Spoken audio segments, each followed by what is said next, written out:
Hello and welcome back. So we're not gonna start on YouTube. We're gonna start on Bloomberg. Wait, hold up. Let me close the door. Oh, the cat is here.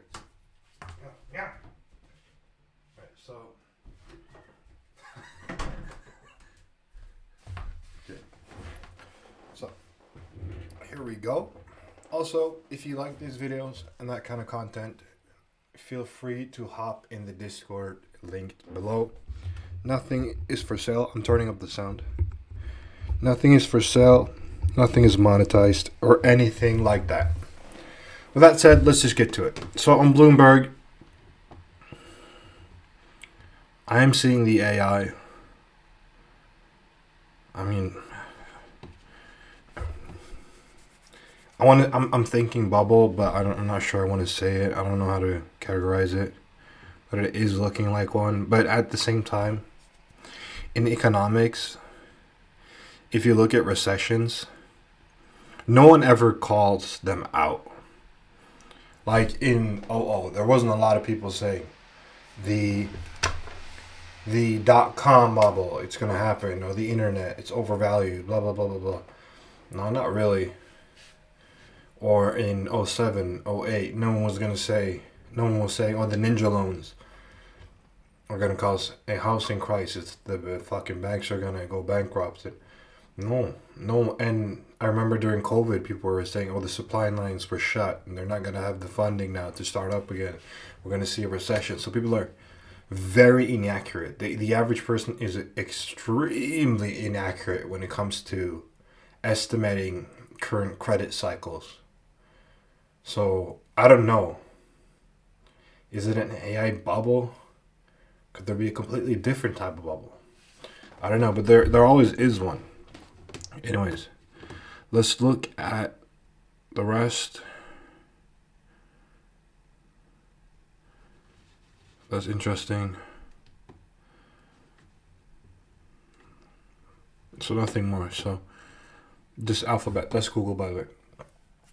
Gemini, it's AI and all that shit is going up. So let's look at Spy. Spy is looking pretty stagnant. It has topped off a little bit. Nothing special. And if you look at these recessionary periods, let's find one. So 2020, people were saying there was going to be a recession.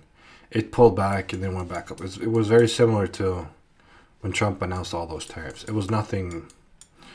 The Biden period was worse, if you look at it in terms of capital lost and sales during that time. You could have bought in 22 and still been down in 24. Like, what the fuck?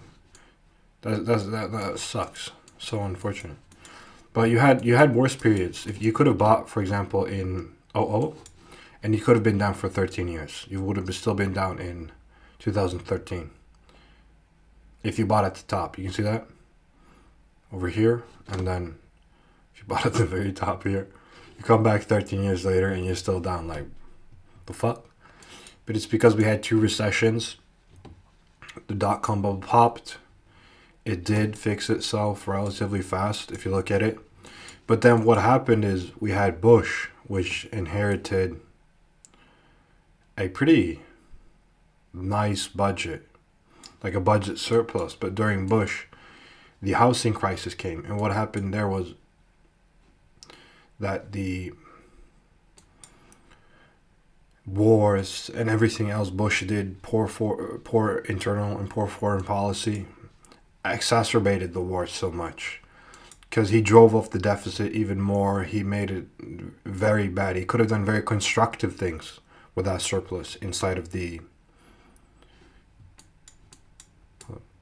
inside the United States.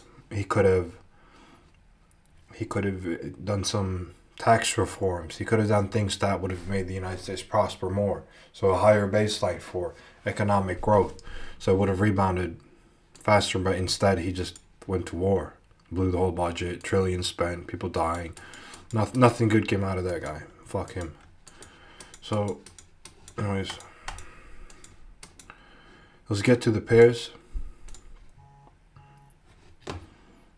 Oh, I'm glad I turned off Telegram. I never know what kind of messages it is. So if you enter this, this one, I barely didn't enter I mean, we can zoom in. It's like, you can see I barely didn't get in. But if you enter this one, just stay in it. I don't know if anyone entered it. It's still a valid setup, actually. If you want to enter it, you can enter right now. I'm not going to be doing that because when it heads down again like that, I don't like that show of volume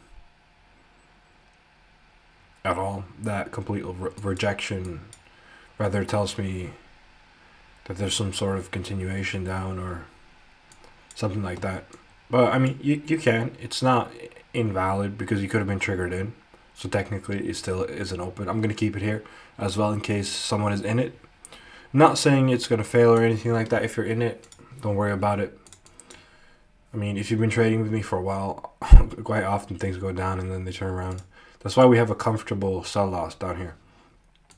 All right, let's look at this one. This one I am in. I entered. I moved sell loss a little bit. You should be moving your sell loss on this one as well. If you entered it, this was a lower time frame entry all the way down on the 8 hour, which turned out quite nice. And then it dumped to support. I moved my sell loss a little bit, not too much. I believe I'm at 0.8%, something like that. So we'll see. Oh, there we go. So we'll see what happens with that. And it doesn't matter if I move these. I don't enter on TV. This is just for illustration. I enter on CTrader.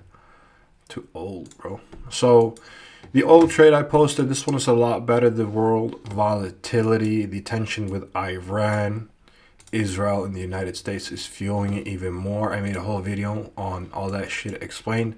So this one is moving very nicely. This one I'm going to mark as a lock because it was all the way up here. Sorry, all the way up here. And that's like, I mean, so if you entered on a 1.5, right? You hit TP on this one. You're out. The others that entered like a 2.0, I did that personally. You should be at BE by now, for sure. Nothing besides BE is okay for that pair. This one right here was a BO I posted that went very nicely. This one I didn't have time to watch or anything much. It just went with the dynamic and hit my 2% win. So this one is GG, which would put me up at, I mean, I hit another win, but that will put me up at 1.1%. And then this one, this was a lot nicer. This was another strong BE that I entered. That was posted in the Discord as well. I got a full extension on this one where I went up 3%. So a total of up 5% these last days. Very nice, profitable market. Putting me up at a total at 4.1% for the week, which is very good. Yes, Wednesday.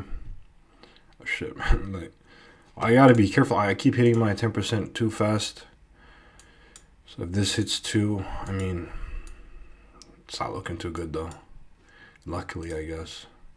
And this one is a lock anyway, so I mean, but if this one hits, I'll be up, shit, man, 6%. That's a lot in a week. Anyways, I'm not going to do a market scan now because there was too much to clean up. I'm doing that as a general rule. If this is your first time watching the video, or you've watched more videos but it hasn't been mentioned before, I do have a de jure cap of 10 trades that I enter, and I de facto, which has become the real one, 5% total risk. So 5% trades, or 5% in trades that I enter max. Don't do more than that. So that means that when I have 5 trades open, I don't do a market scan. I go through the trades, I clean them up, I mark the locks, I remove the wins, remove the losses, and do that.